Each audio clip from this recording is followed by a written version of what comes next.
Assalamualaikum warahmatullahi wabarakatuh. Perkenalkan kami dari kelompok 10C. Di sini kami akan mempresentasikan hasil kerja kelompok kami mengenai materi simulasi sistem informasi manajemen engaging socially with customer, media sosial, wahana interaksi handal customer.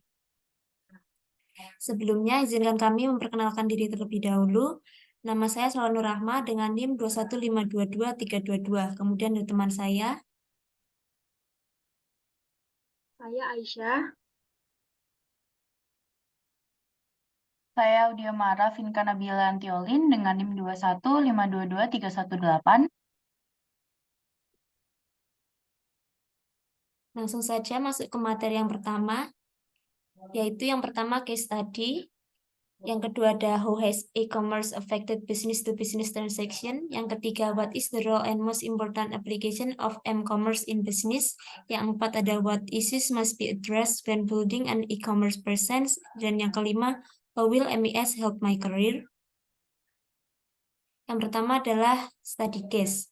Di sini akan menjawab beberapa pertanyaan yang akan merangkum dari study case yang sudah dibaca. Yang pertama adalah issues for using social media to engage with customer. Yang kedua, what are the advantage and disadvantage?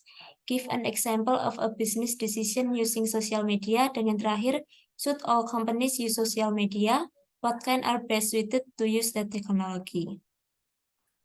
Untuk pertanyaan pertama, media sosial untuk berinteraksi dengan pelanggan. Media sosial contohnya seperti Facebook, Instagram, Twitter, atau sekarang yang disebut dengan X, TikTok, dan media sosial lainnya dapat menjadi alat yang memperkuat pesan produk, membangun brand awareness, dan memahami pelanggan, seperti mencari tahu kesukaan, ketidaksukaan, dan keluhan pelanggan mengenai produk atau suatu brand.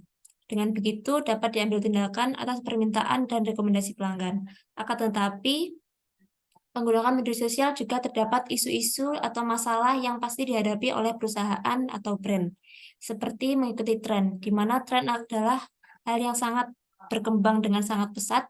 Bagi konsumen, ini adalah hal yang baik karena mereka dapat menikmati banyak konten. Tetapi bagi perusahaan, memanfaatkan tren menjadi semakin rumit.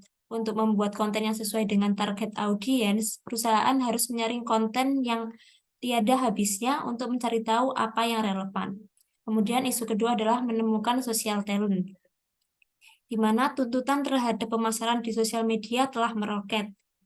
Akan tetapi, perusahaan kini membutuhkan individu yang unggul dalam membuat konten, tidak hanya storytellingnya yang bagus, tetapi kontennya menarik dan dapat dibuat di berbagai format, sekaligus memiliki pemahaman yang kuat tentang budaya di internet. Yang terakhir adalah membuktikan ROI atau Return on Investment, atau dalam bahasa Indonesia itu pengembalian investasi. Dampak sosial media terasa di mana-mana, mulai dari lagu yang kita nyanyikan hingga topik yang kita bicarakan. Akan tetapi, beberapa petinggi gagal menyadari manfaat langsung dari berinvestasi di media sosial ini. Meskipun media sosial memainkan peran yang jelas dalam menghasilkan prospek, memelihara pelanggan, dan banyak lainnya, sulit untuk memahami metrik yang diperlukan untuk menerjemahkan dampak tersebut. Next.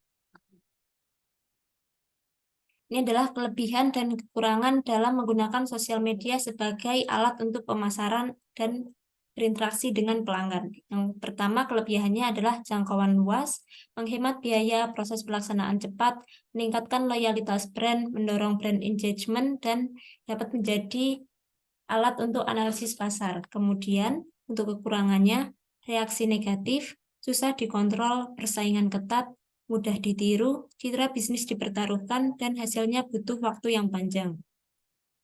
Next. Contoh keputusan bisnis dalam studi kasus yang menggunakan sosial media. Pertama, yaitu dari brand Nike, perusahaan sepatu, pakaian, dan alat-alat olahraga. Nike ini memposting berbagai kontennya berdasarkan gaya hidup atau lifestyle base. Dan Nike mencerminkan keyakinan bahwa rata-rata orang dapat merasa seperti atlet sejati jika mereka just do it, seperti slogan mereka.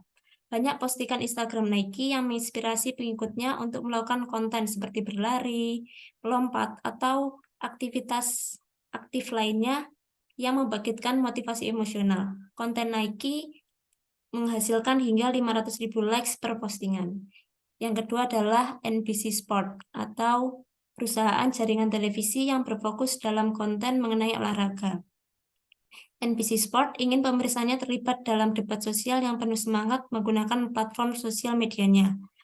NBC Sport menggunakan alat Customer Experience Social Cloud dari Oracle, yaitu layanan perangkat lunak berbasis cloud yang memungkinkan bisnis untuk mendengarkan, melacak, menganalisis, dan membuat keputusan berdasarkan obrolan pelanggan.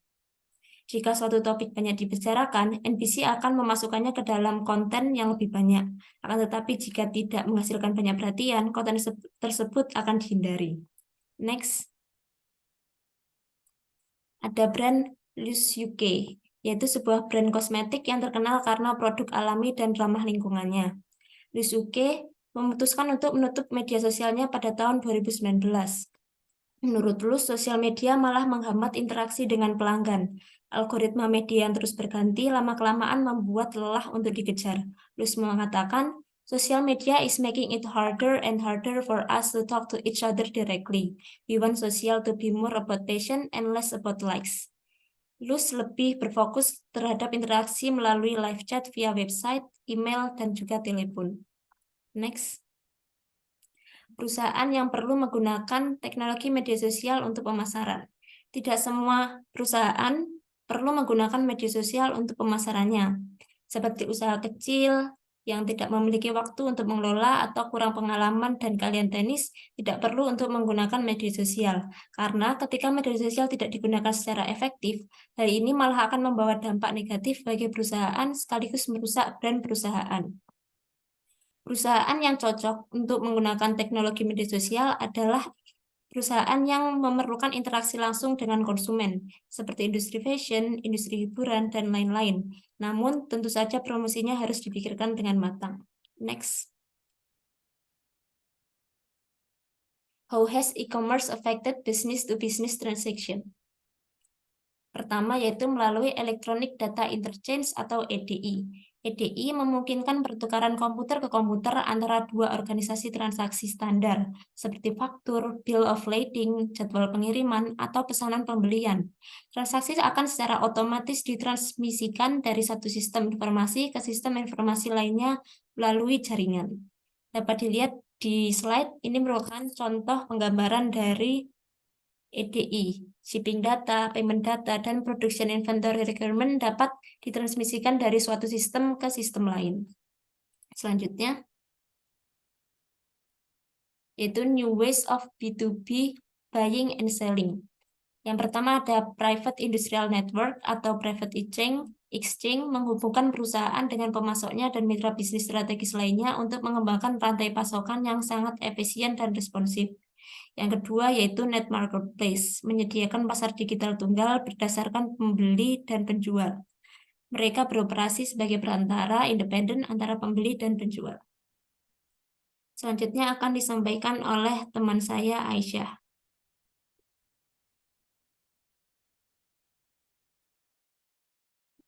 Baik, yang selanjutnya yaitu ada the role of m-commerce in business and the most important m-commerce application. Next. Jadi, apa itu m-commerce? M-commerce retail adalah bentuk e-commerce yang tumbuh paling cepat, berkembang dengan laju lebih dari 15% per tahun, dan diperkirakan akan tumbuh hingga $4 triliun di seluruh dunia pada tahun 2023. Area utama pertumbuhan e-commerce adalah retail pasar massal seperti Amazon, penjual konten digital seperti musik, acara TV, film, dan e-book. Oke, next. Yaitu ada Location Based Service and Application atau yang bisa disingkat LBS. Adalah jenis teknologi yang menggunakan lokasi fisik perangkat untuk memberikan informasi, layanan, atau konten yang relevan kepada pengguna melalui teknologi seperti GPS, Wi-Fi, jaringan seluler, atau bisa juga Bluetooth. Oke, next.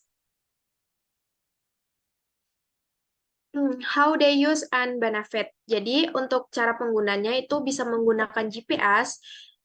GPS bisa masuk ke teknologi GPS ini digunakan oleh banyak LBS untuk menunjukkan lokasi penggunaan yang tepat. Nah, yaitu ada WiFi dan data seluler. LBS dapat menggunakan titik akses WiFi dan sinyal menara seluler untuk mengidentifikasi lokasi pengguna di wilayah perkotaan. Lalu yang terakhir ada Bluetooth. Beberapa LBS dalam ruangan seperti di bandara atau pusat perbelanjaan dapat menggunakan Bluetooth untuk memberikan informasi lokasi yang akurat. Selanjutnya yaitu ada benefit. Benefit itu termasuk beberapa macam, yaitu ada pengalaman pengguna yang ditingkatkan. LBS menyesuaikan konten dan layanan dengan lokasi si pengguna. Peningkatan navigasi, yaitu LBS membantu pengguna menemukan jalan mereka di tempat baru dengan petunjuk arah yang akurat. Layanan keselamatan dan darurat. Pada hal ini sangat penting LBS untuk layanan darurat karena dapat membantu menemukan orang yang mengalami kesulitan dengan cepat. Lalu yang terakhir ada pemasaran bertarget, yaitu memungkinkan LBS untuk bisnis untuk menjangkau calon konsumen dengan produk yang relevan ketika toko fisik mereka dekat. Oke, next. Yaitu ada beberapa challenge, ada akibat pengurasan baterai pada smartphone dan privacy. Yaitu yang selanjutnya, next. Lalu yang selanjutnya ada mobile e-commerce service. Jadi mobile e-commerce service ini adalah sebuah layanan perdagangan seluler yang sering disebut sebagai m-commerce, mencakup berbagai aktivitas dan transaksi yang terjadi melalui perangkat seluler seperti ponsel dan tablet. Oke, next. Ada mobile application payment system, yaitu sistem pembayaran seluler adalah teknologi yang memungkinkan transaksi keuangan, termasuk pembelian barang dan jasa, dilakukan melalui perangkat seluler seperti ponsel atau tablet. Sistem Lalu sistem pembayaran online ini ada beberapa macam, yaitu ada Near Field Communication atau NFC.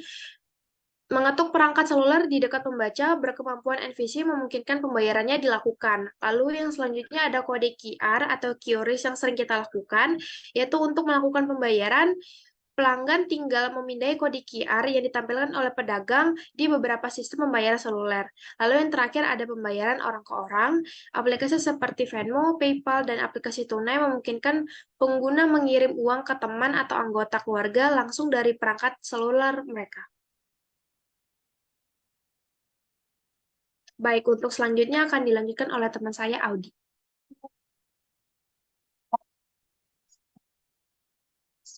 Yes.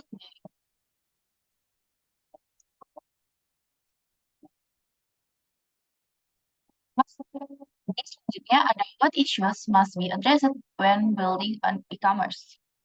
Membangun e-commerce yang sukses memerlukan pemahaman yang tajam mengenai permasalahan bisnis, teknologi, dan sosial, serta pendekatan yang sistematis. Saat ini, kehadiran e-commerce bukan hanya pada situs website perusahaan, tetapi juga mencakup situs jejaring sosialnya, seperti Instagram, Facebook, Twitter, atau yang sekarang akrab disebut dengan X, dan aplikasi lainnya.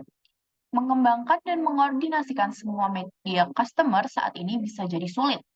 Dua tantangan manajemen yang paling penting dalam membangun kehadiran e-commerce yang sukses adalah mengembangkan pemahaman yang jelas tentang tujuan bisnis dan mengetahui cara untuk memilih teknologi yang tepat untuk mencapai tujuan tersebut. Nah, di sini yang pertama ada develop an e-commerce presence maps. Aktivitas e-commerce telah berubah dari yang berpusat pada PC di website menjadi mobile yang bisa dilakukan di mana saja. Saat ini, mayoritas pengguna internet di Amerika menggunakan ponsel cerdas dan tablet untuk berbelanja barang dan jasa, mencari harga, menikmati hiburan, dan mengakses situs sosial dan melakukan pembelian. Seluruh aktivitas yang dilakukan merupakan titik kontak di mana perusahaan dapat bertemu pelanggan dan perusahaan harus memikirkan bagaimana mengembangkan kehadiran atau eksistensi di berbagai tempat virtual tersebut. Berikut ada gambaran dari develop an e-commerce presence maps. Yang pertama ada website. Website ini memiliki 3 platform, yaitu tradisional, mobile, dan tablet. Dengan aktivitas yang bisa dilakukan adalah pencarian, display apps, affiliates, dan sponsorship. Kemudian selanjutnya ada email yang memiliki dua platform, yaitu internal list dan broadcast list, dengan activity, newsletters, updates, dan sales. Kemudian yang ketiga ada social media dengan berbagai platform seperti Facebook, Instagram, Twitter, dan blogs. Dengan aktivitas yaitu conversation, engagement, sharing, dan advice. Selanjutnya ada offline media seperti print dan TV ataupun radio dengan aktivitas education, exposure, dan branding. Kemudian ada development timeline dengan menggunakan milestone. Penggunaan milestone ini dilakukan dengan membreakdown project dalam beberapa fase yang memiliki waktu-waktu tertentu. Yang pertama ada fase planning dengan proses membayangkan kehadiran website dan menentukan personel, lalu memiliki hasil pernyataan misi website. Yang kedua ada fase website development dengan proses memperoleh konten, mengembangkan desain situs, mengatur hosting situs tersebut sehingga menghasilkan rencana situs website. Untuk fase ketiga yaitu web implementation dengan proses mengembangkan kata kunci dan tag meta, fokus pada optimasi mesin pencari, mengidentifikasi calon customer dengan hasil situs website yang berfungsi. Kemudian untuk fase yang keempat, social media plan dengan proses identifikasi platform dan konten sosial yang sesuai. Dengan milestone-nya a social media plan. Lalu untuk fase yang kelima, yaitu mengembangkan Facebook atau Instagram, Twitter, dan kehadiran Pinterest dengan milestone, yaitu functioning social media presence. Kemudian fase yang terakhir, atau fase yang keenam adalah mobile plan, yaitu dengan aktivitas mengembangkan rencana seluler, mempertimbangkan pilihan untuk posting situs website, dan memiliki hasil a mobile media plan. Selanjutnya, how MIS will help my career. Di sini contohnya ada Sport Fantasy Empire yang merupakan sebuah perusahaan teknologi yang menciptakan kompetisi olahraga digital.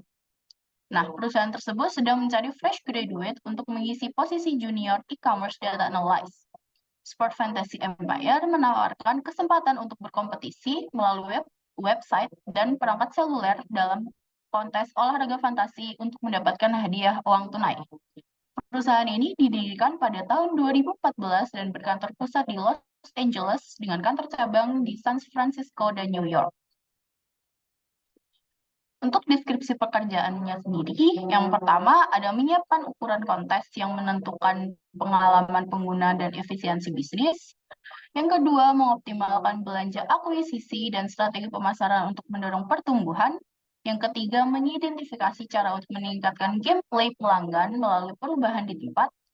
Yang keempat, mengukur bagaimana fitur baru atau perubahan situs mendorong perubahan perilaku pelanggan. Yang terakhir ada mengembangkan pelaporan standar untuk hasil bisnis utama termasuk laporan kinerja kontes, aktivitas pemain, kinerja segmen, dan kinerja pemain utama. Kemudian untuk syarat pekerjaannya, yang pertama gelar sarjana di bidang teknik, matematika, bisnis, atau bidang yang terkait. Yang kedua, pengalaman analisis data e-commerce yang diinginkan. Yang ketiga, pengetahuan tentang statistik. Yang keempat, riwayat yang ditunjukkan dalam mengembangkan wawasan baru secara mandiri dari data. Yang kelima, pengalaman dengan pembuatan model SQL, SAS, atau lainnya, atau bahasa pemrograman lainnya yang diinginkan. Yang keenam, keterampilan komunikasi dan organisasi yang kuat. Yang ketujuh adalah pemain olahraga fantasi yang rajin merupakan sebuah nilai tambah. Kemudian ada contoh pertanyaan interview. Yang pertama, apakah Anda bermain olahraga fantasi? Seberapa sering? Pernahkah Anda bekerja dengan data tentang olahraga fantasi? Menurut Anda, mengapa pekerjaan Anda menurut Anda, mengapa Anda cocok untuk pekerjaan ini? Kemudian yang kedua, apa latar belakang Anda di bidang statistik? Kursus apa yang Anda ambil? Apakah Anda punya pengalaman kerja di mana Anda harus menggunakan statistik? Yang ketiga, pernahkah Anda menganalisis data tentang kinerja situs web atau perilaku pelanggan online? Yang keempat, apa yang Anda ketahui tentang biaya memperoleh pelanggan melalui saluran media sosial, yaitu mengukur rata-rata biaya akuisisi pelanggan di jaringan sosial, ataupun biaya akuisisi versus retensi. Kemudian di Indonesia sendiri ada contoh yang lebih dekat, yaitu Pertamina. Pertamina adalah perusahaan BUMN yang bergerak di bidang energi dan penyumbang dividen terbesar di Indonesia. Pertamina memiliki bisnis dari hulu sampai hilir yang terintegrasi, mulai dari eksplorasi dan produksi, pengolahan, distribusi dan pemasaran, dan semua hal itu berdasarkan tata nilai akhlak sebagai core values. Menurut laman Pertamina, cakupan pekerjaan analis commercial operation dan support pada regional 1 adalah merencanakan, memonitor, dan mengevaluasi jalannya aktivitas operasional dan support dalam pengelolaan proyek komersial, marketing, dan lifting migas untuk memastikan pengelolaan proyek tersebut dilakukan dengan tepat dan akurat sesuai dengan kebijakan serta prosedur yang berlaku.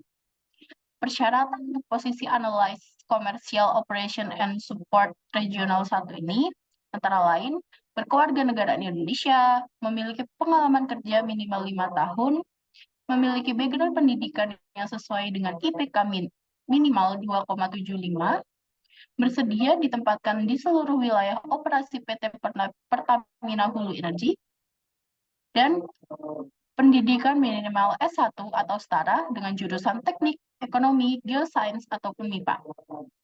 Kemudian, contoh pertanyaan interview untuk Pertamina. Yang pertama ada mengapa Anda tertarik untuk bekerja di Pertamina. Yang kedua, berapa target jika Anda diterima bekerja pada posisi Analyze Commercial Operation and Support Regional 1, ataupun berapa gaji yang Anda harapkan dari posisi tersebut. Baik, sekian presentasi dari kelompok 10C. Kurang lebihnya kami mohon maaf. Wassalamualaikum warahmatullahi wabarakatuh.